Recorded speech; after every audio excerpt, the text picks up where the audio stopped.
Hello, everybody. I'm Anna. And if 8 years ago you would ask me what fishing was, I would have told you it's what you do with a rod and a reel on Sunday morning.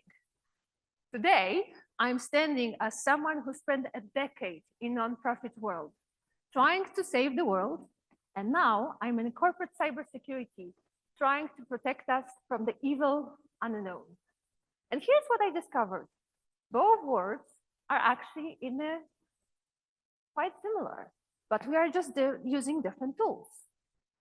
So picture that. Back in 2015, I'm in Malaysia supporting disadvantaged youth through a program called Volunteering for International Professionals. My team, the rock star from the Philippines, the theater director from Gambia, and 2 locals. Our mission, our budget, less than $2,000 to train dozens of kids. Our mission is to actually train them in art and business entrepreneurship, record and direct a movie, create a song, and also create a music video to promote it all. Sounds impossible? That's what everyone said. And here's what happened. We did it. Not only that, some of those kids moved into the art business, at least for some time. Why? Because we didn't just train them, we believed in them, and we trusted in their skills to actually create something extraordinary and finally give them tools to believe in themselves. In NGO, we didn't have fancy tools or unlimited budget. What we had, it was Salto Youth Network. It's a kind of a platform that was supported by European Commission, where youth workers are collaborating and share their wildest ideas on, for example, how to embrace project management skills by building a spaceship. We see barriers as a creativity we see our barrier. We learned to see barriers not as a barriers, but actually as a creativity catalyst. When you cannot buy the solution, you have to become one. Fast forward to my first year in corporate cybersecurity. My manager tells me, you need to train 12 C-level executives. And the external vendor quoted us $100,000. And we didn't have budget for that. That was quite a lot. So my NGO brain thought, what if we can do a lot more with a lot less and tell them stories that they can see themselves in? So we convinced our CISO to let us try. The CEO session, we had 30 nervous minutes planned. And we actually started with the awesome report that I knew about our CEO. And then I told him a story how I got hacked because I actually teased an ethical hacker. But that's a story for another time. So he was fascinated and we ended up talking for the full hour. That was just amazing. You know, this big CEO, he doesn't have time and he spent with me additional time. So the cost, it was approximately $1,000. And the impact, he became our security champion, cascading our messages throughout the whole company. And here's what I realized, basically.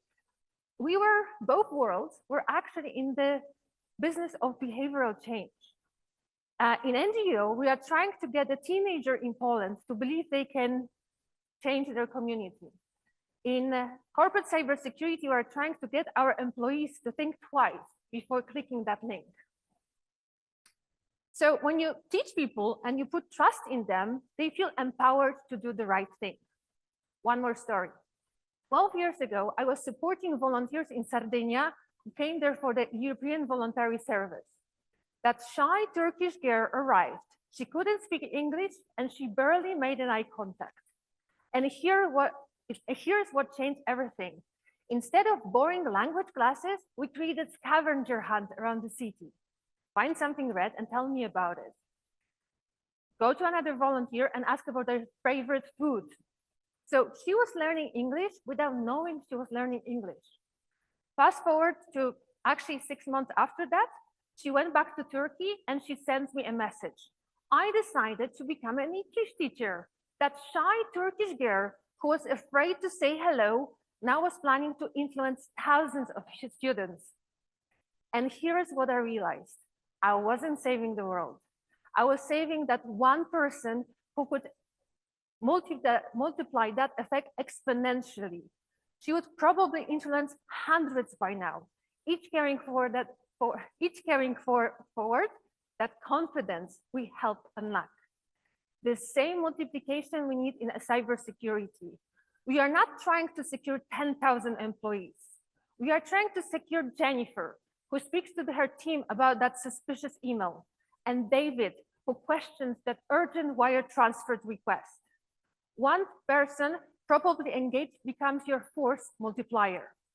When you have only $500 budgets to train 200 people, you cannot actually buy expensive platforms. Instead, you can become creative with storytelling.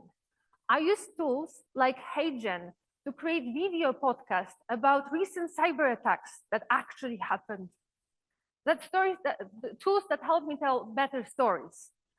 European programs like Erasmus Plus has mastered this art. Their non-formal educational toolkits, completely free, contains hundreds of engaging methods that cost nothing but brain power. Instead of another boring phishing email alert, try this NGO technique. Tell near miss stories.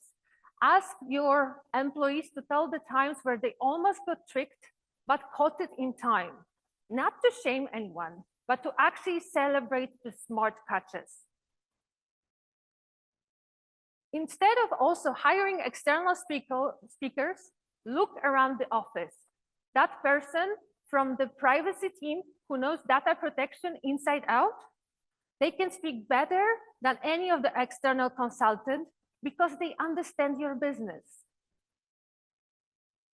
Do you remember those new platforms that I told you about, where the youth workers are doing much more with a lot less? Apply this to cybersecurity. Ask your team next time to explain social engineering using only items from your desk. Small budgets create big creativity. Creativity drives engagement, and engagement changes behavior. When leadership says, we can't afford it, here's my NGO response. What if we have proven that imagination outperforms financial investment?